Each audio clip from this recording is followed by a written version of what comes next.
Oh,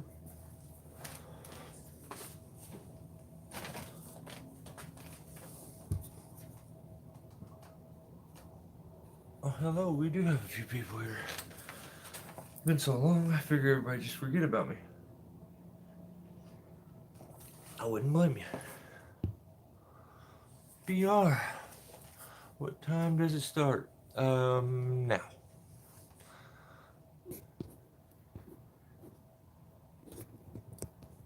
What is your moniker there?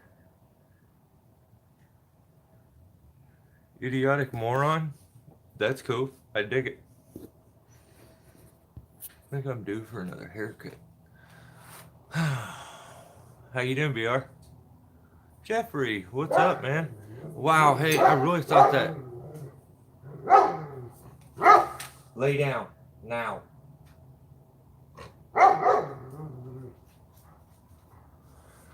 Oh, he's driving me nuts. Today's his birthday. He's a little brat.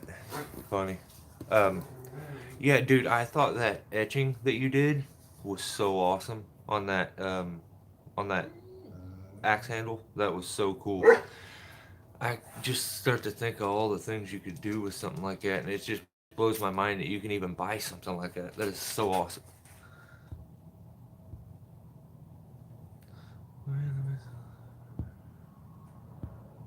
Yeah, BR, you must be talking about Jeffrey Schroeder. You definitely, there's no legend or anything here. Need to get all of them. Yeah, yeah, I know. Yeah. Turbo's here. What's up? Cool. Steve's here. Got Piano. What's up, Jeff, my man? Oh, Mike's here too. Cool. What's up, Mike? How's things going?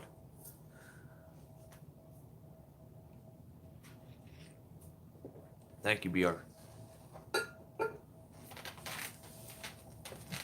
Yeah, I just figured, to be totally honest, let's see if I can get this close. I didn't really, dude, chill. I don't really have a whole lot going on, and just haven't really had time to chill with you guys. So, back in town now. Oh, cool. Right on, Mike. Yeah, we've been kind of busy here lately, but finally getting a break, a day off today, finally. But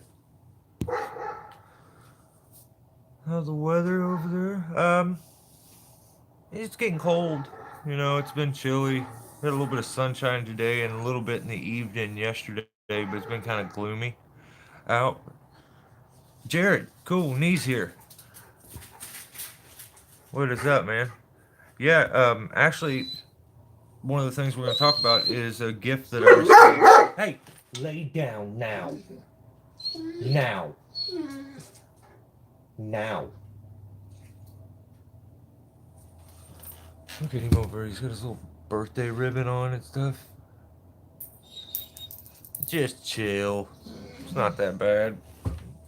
He hates cats, and there's like 50 of them that live in this neighborhood.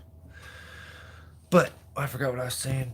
God dang it. Oh, Jared sent me a gift.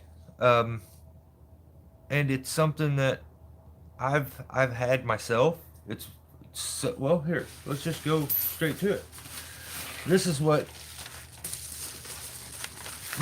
he sent me. So check this out. I'll go through the comments. I won't skip any.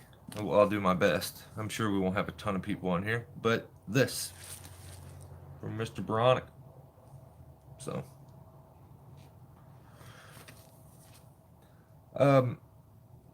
such a true statement. This book is amazing. It actually has a quote from Buck and Billy Ray Smith here on the back. I'd even notice that. And then August, Lawrence Schultz, and Don Blair, and Jeff Jepson. And I guess The Educated Climber had something to do with this new, maybe, edition that's being sent out. So this thing, just great to have. And I'm personally going back over everything because I just want to one last time. And it's just neat to see the stuff that you retained, and every once in a while you peek through, and I'm a little over halfway, and I'll see something that somehow I skipped or I missed a little bit. But I feel like we have a lot of guys that are beginners into the tree service industry and doing tree work, and this is amazing. This is legit as good as it gets. So such an amazing gift from Jared. So more than likely it's going to be a giveaway that we're going to do. Let me kind of figure out how I'm going to do that, and then I'll put a video out and I'll get back with you guys on exactly how I'm going to do it. But we'll do a giveaway for this here, and somebody will own the Bible for tree work. But awesome, Jared's so nice. He's Jared is as cool as the other side of the pillow. But yeah, he sent me that. I've had it for a little bit. It's been so like crazy busy that I haven't been able to really talk to anybody on any of my social medias, or um, it's been a struggle trying to keep the videos coming out for you guys. So let me kind of catch up on. Been a while. Good to see you. Some fresh vids right on. Yeah, yeah. We've been trying to. What is going on with my camera?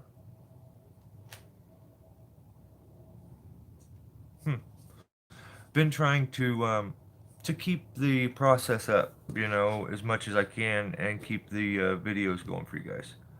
How's the weather holding? Your way.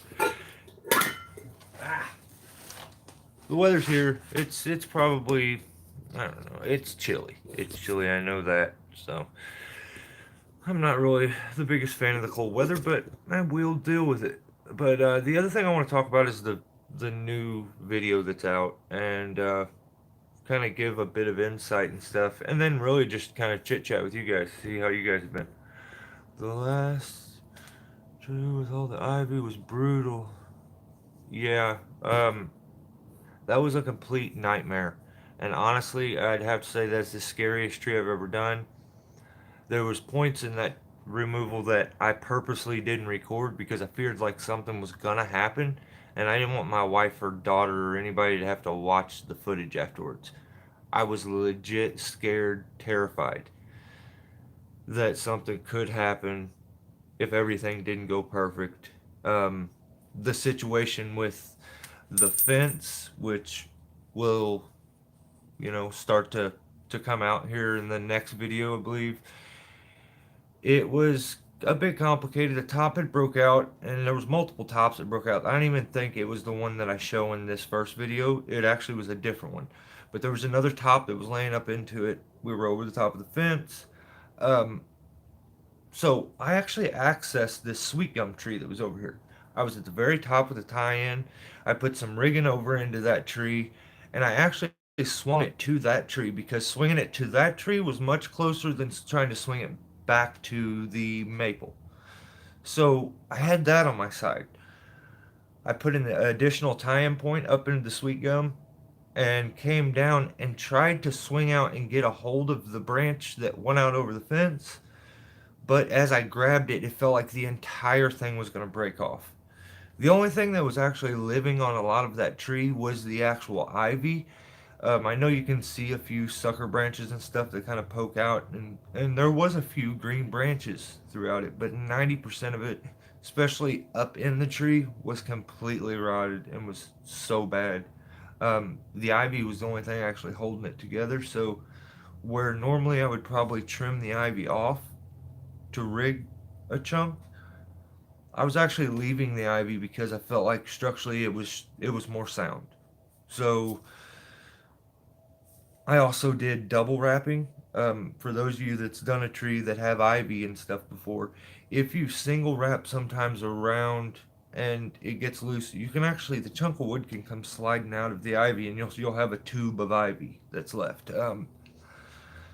So that's why a lot of the double wrapping and stuff like that. But let me try to catch up here.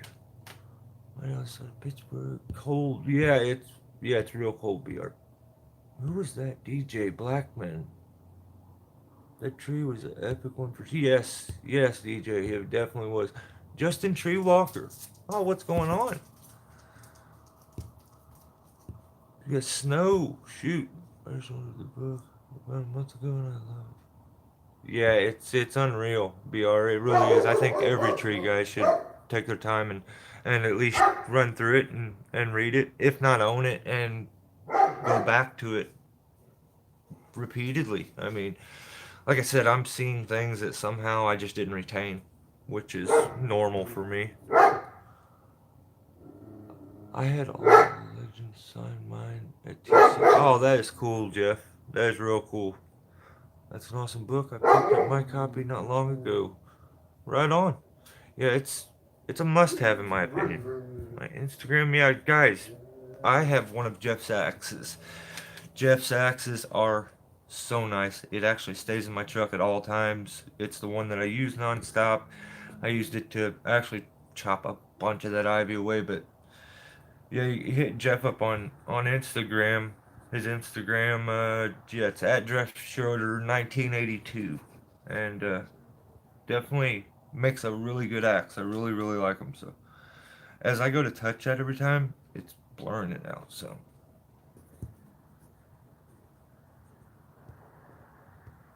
yeah, Jared, you're the man. Squirrely is here. What's that? Oh, cool. I made it. I am back to yeah, back to the beginning. Okay. Francisco's here. Cool. How you been, buddy? Sunday night at home with the family. Yeah, that's kind of we did. Like I said, it's the dog's birthday today. He's funny. I made him like when he had his issues when I was on that job and I had to leave and he had to have the surgeries and stuff. And it he has a really like strange diet and stuff. So I had to make it. I made him pancakes and sugar-free whipped cream and stuff this morning. He had that as his birthday cake.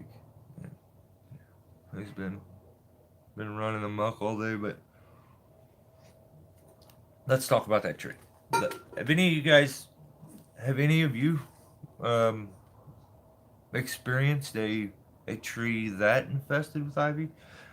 I've done hundreds of trees that have ivy on them, whether it be poison ivy, you know, or just Virginia creeper, regular water vine, whatever it is. You know, I'm used to that stuff. That's that's not really a problem. Um, And I did see a comment where someone said, you know, trim it off, cut it off, and then come back and do it. But on this tree, I needed the ivy as structure. And I thought it would be the opposite way. And I've never experienced anything like that. So, like, to get to the tree, I literally had to trim the ivy off of it. The ivy was coming out in rungs like it was a pine tree. And it literally covered itself. It looked to be like a 90-foot bush originally, and so it took me a long time. Not that bad, huh, Turbo? Yeah. It took a long time to get things trimmed enough to get up into it. But as you're cutting all them little rungs off, you end up with these little spikes that are just everywhere. So when I would slip, it was. Let me just tell you guys. I estimated it for 2 days. That probably was pushing it. I mean, it's just me and Dave 90% of the time. Um, but I was way off. I think it took 5 days, and we ended up with like 4 trailer loads of ivy, and that's not even the actual tree. Um, it was a really rough one. So when I went to go rig that branch, it went out over the fence. It had the top laying into it. What I did is I went up on here and I cut the top away, disconnected it. It didn't even move. The ivy had wound itself in there to where it was the that branch was part of that area. So I took it off the other lead where it had broke, disconnected it. There was nothing keeping the two pieces connected. Came back down, went out on that spar, and used the rigging line from the sweet gum on it.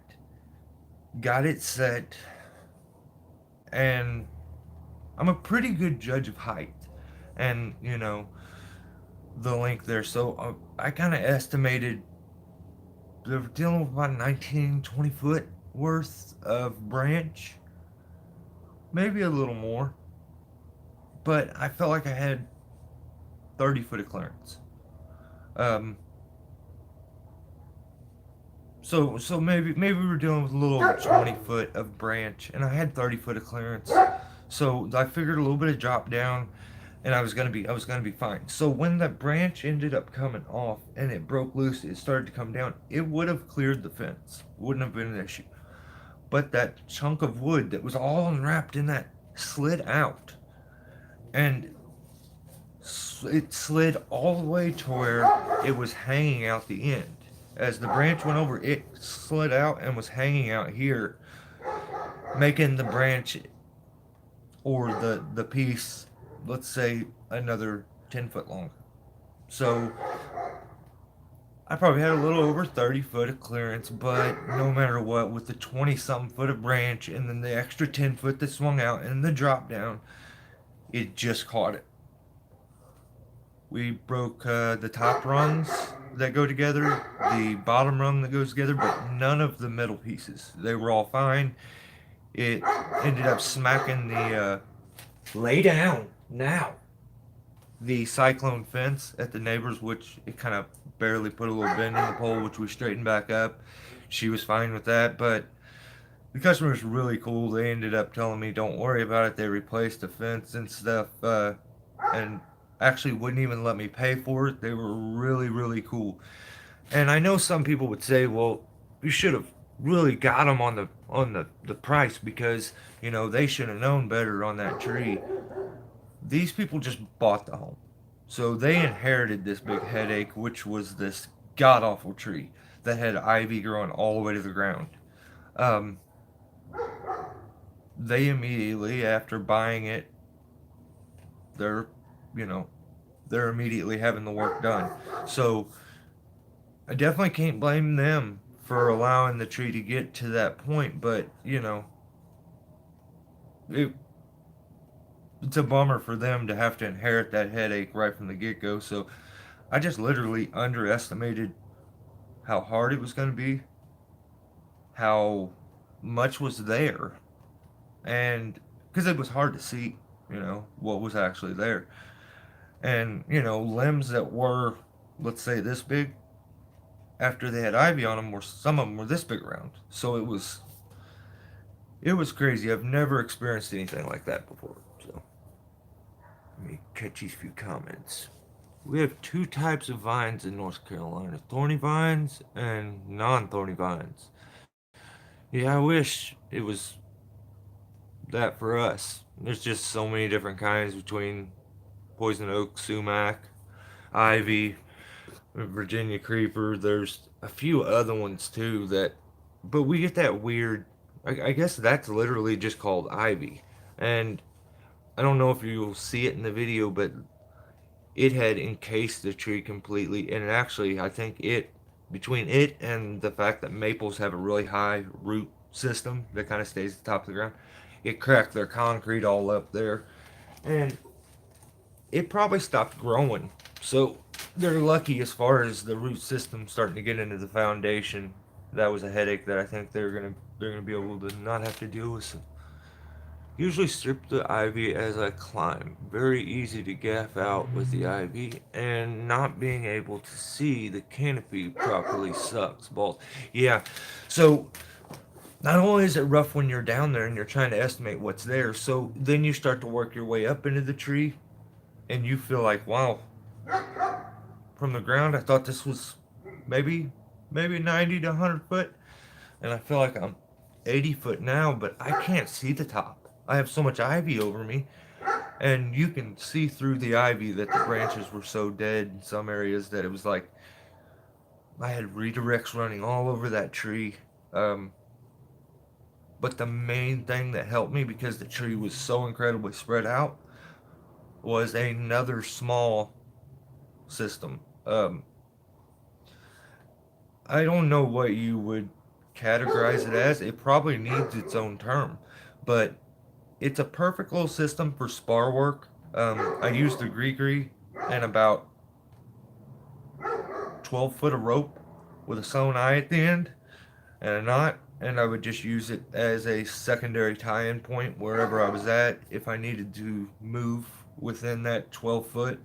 Um, After I tied on, I was left with about 10 foot of movement, and that's all I needed in certain spots. Like, as long as I could move 10 foot here to there, I could retie in or I could run a redirect, and that was the ticket to comfort in the entire thing, because without it, it was such a far swing if I'd slip, or I didn't truly trust my tie-in point. I mean, as I accessed the tree every day, I immediately went up in it and ran a redirect to the only green limb that I could really truly see in the top. But then as I looked down on that branch further down into the collar, it had a big hole in it. So it was a nightmare. It was everything that could happen seemed like it happened, and then I've never ever been like, I need to renegotiate.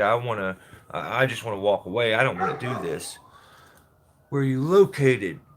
Well, I am in Missouri. English Ivy. Yep, I believe that's what it is, Mike. Turbo. Yep, it's crazy. Yes, it is.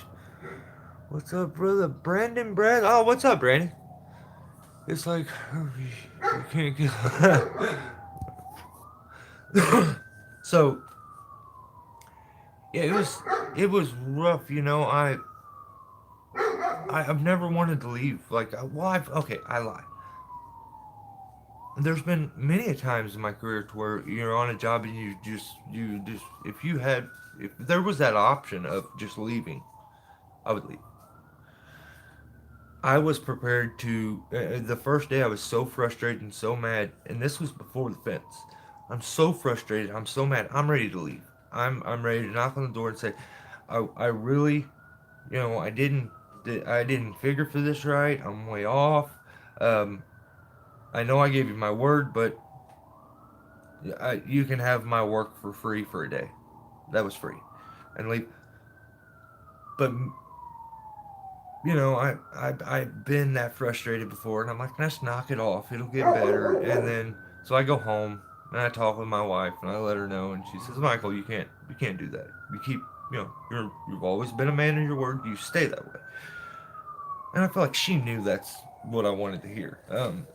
So I go back the next day.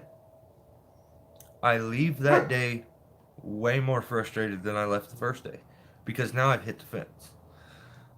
And I feel like that wasn't even the scariest part that I did. That happened on. And so my brain is just fried at the time. I'm so aggravated. I'm so mad. I feel like I'm getting nowhere every day. And all I can think about is, man, I wish there was a way to get out of this. I wish there was a way to get out of this. But it was that evening I went home, talked to my wife again. She, reiterated that you keep your man your word. You keep your word. You gave these people your word, and you honor. And maybe I probably would have done that no matter what. But to hear it from somebody else, you know that yeah, it's not their fault. So I'm sure it's somebody's fault, but it's not theirs. So I went back the third day with a different attitude of, I'm gonna beat this, and then I'm gonna have something to talk about, to where a lot of guys are probably going to relate, whether it's been that job that you wanted to leave and you actually did, or it's them guys that have been to the point to where they're this close to being done. I'm ready to walk away. I can't handle it. So third day happens, and things were going all right. The 4th day, I decided I'm gonna have another guy. That way he can help, and Dave can focus really on the rigging because it is just it's life and death at this point. We're taking the tops out. I'm tied into, and it's got to be perfect. And the guy no shows us. Doesn't call. Nothing. Supposed to be a friend. So we're we're short-handed on the 4th day, and I'm gonna leave it right there. I'm gonna leave it right there. We're short-handed, and I am very dependent on Dave at this point, and we'll see what happens. Misery. Yes, that's exact spelling. Will. At least that's how I spell it. I'll holler at you later, everyone. Take care. Yeah, you too, Mike. Stay good, bud. But yeah, I just that's it. I mean, I don't want to go too deep into it. I want you guys to kind of see it as it's happening. I don't want to tell you everything, but when that last lay down, hey, now, when that last piece got loaded, or when that tree hit the ground, it was just like, wow. I was so excited. So that's about it. I wanted to get on here, say hi to everybody. My dog won't shut up, so I'm gonna get off here because I know nobody wants to sit here and listen to a live video with a dog barking the whole time. Do you want me to bring them in? No, I'm done. It's time for dinner. Always try to stay positive.